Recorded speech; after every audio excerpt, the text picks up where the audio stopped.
Good morning. I am Madi Aristia Prayudi from Universitas Pendidikan Ganesha. Today, I am going to give a short presentation on the topic of performance accountability of public physicians and how it relates to the individual culture orientation. My presentation is divided into four main sections. First, the introduction. This section limits myself to question of what's going on with accountability behavior of public physician. And the most important, what is the issue? Surprisingly, in fact, physicians as a professional healthcare practitioners give a little, if any, concern about performance accountability. Drawing on previous research, it is found that physicians feel to have the freedom to make their clinical decision autonomously. That is, without the need to report their work to an outside organization. It is also found that physicians perceive accountability as an unimportant mechanism since it makes the focus of the organization is no longer on providing the best treatments for patients. However, on the other hand, public physicians nowadays must deal with the institutional pressures that force them to be highly accountable. The pressure primarily stems from the government through the mandatory implementation of standardized clinical practice guidelines. This dilemma faced by public physicians about whether or not they should fulfill the obligation to be accountable in performance lead us to the research question.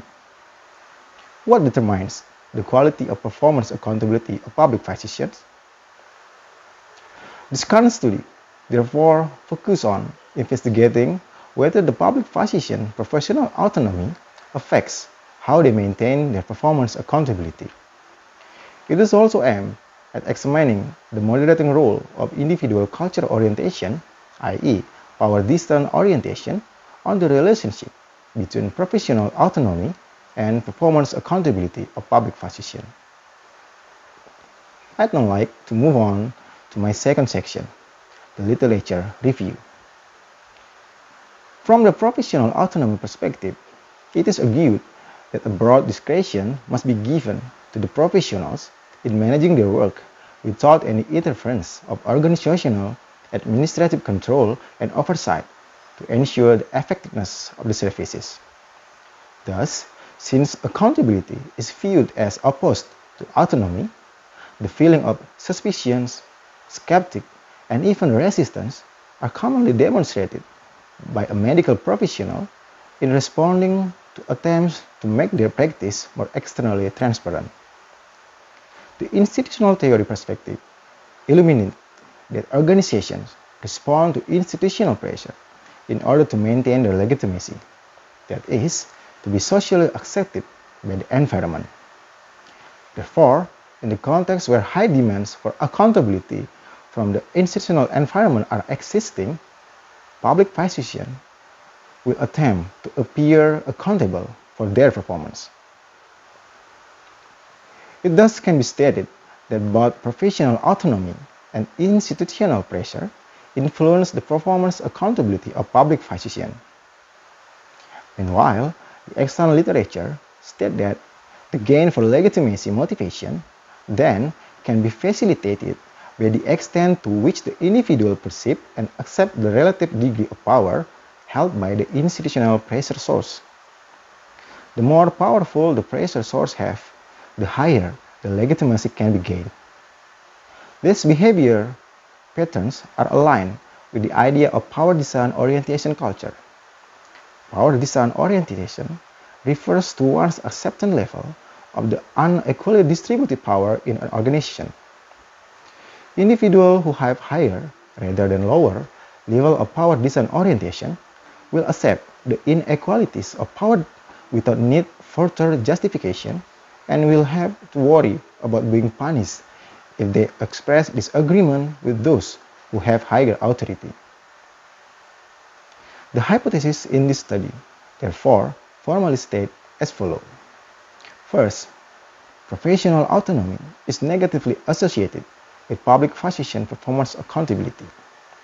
Second, institutional pressures is positively associated with public physician performance accountability. Third, the interaction between individual levels of power distance orientation and professional autonomy negatively affect physician performance accountability. And fourth, the interaction between individual levels of power distance orientation and institutional pressure positively affect physician performance accountability.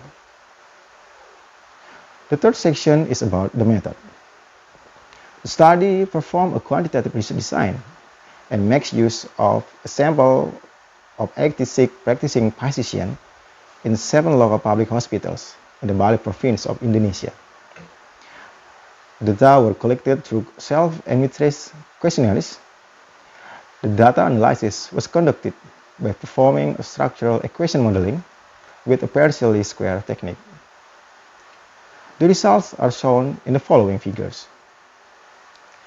There is a negative association between professional autonomy and public physician performance accountability, yet statistically insignificant, with a beta coefficient of minus 0.17 and the p-value is 0.05. The results suggest that the perceived sense of autonomy felt by physicians doesn't affect their motivation to hold accountable for performance. Thus, the result doesn't support the first hypothesis. Regarding the relationship between institutional pressure and physician performance accountability, the analysis gives a positive and significant PET coefficient, with a beta coefficient of 0.40 and p-value under the 0.01. Thus, the result provides support for the second hypothesis that institutional pressures would be positively associated with public physician performance accountability. The figures also present the results of the same PLS analysis to test the modeling effect of individual level of power design orientation on the relationship between professional autonomy and performance accountability, as well as on the relationship between institutional pressure and professional autonomy.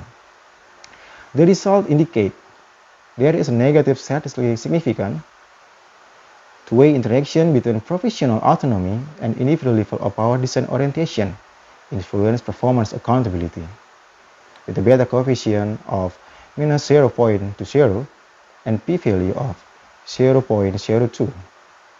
Therefore, our hypothesis that the effect of professional autonomy on performance accountability is contingent on the individual level of power design orientation is supported.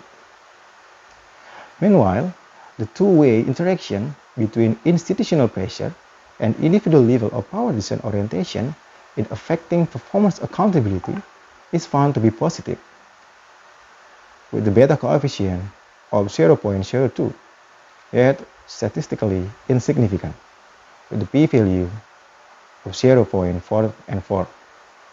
Therefore, our hypothesis that the effect of institutional pressure on performance accountability is contingent on the individual level of power design orientation is not supported. This brings me to the end of my presentation. To return to the original question, we have achieved some point, that is, the hypothesis testing conducted provide evidence that institutional pressure positively affect the performance accountability of public physicians. On the other hand, taking into account the potential role of cultural dimension, it also found that individual level of power distance orientation negatively moderates the relationship between professional autonomy and performance accountability. Considering the result that it is the institutional pressure in the form of coercive pressure that primarily motivates public physicians to be accountable, therefore, the regulator, as a dominant actor, have a strategic role in promoting professional accountability through statute or other means. The collecting data using self-administered questionnaires as an instrument is subject to social desirability bias. There is a need for future research to include other collecting data techniques, e.g., in-depth interview and/or documentation. Thank you for listening, and now if there are any questions, I'd be pleased to answer them.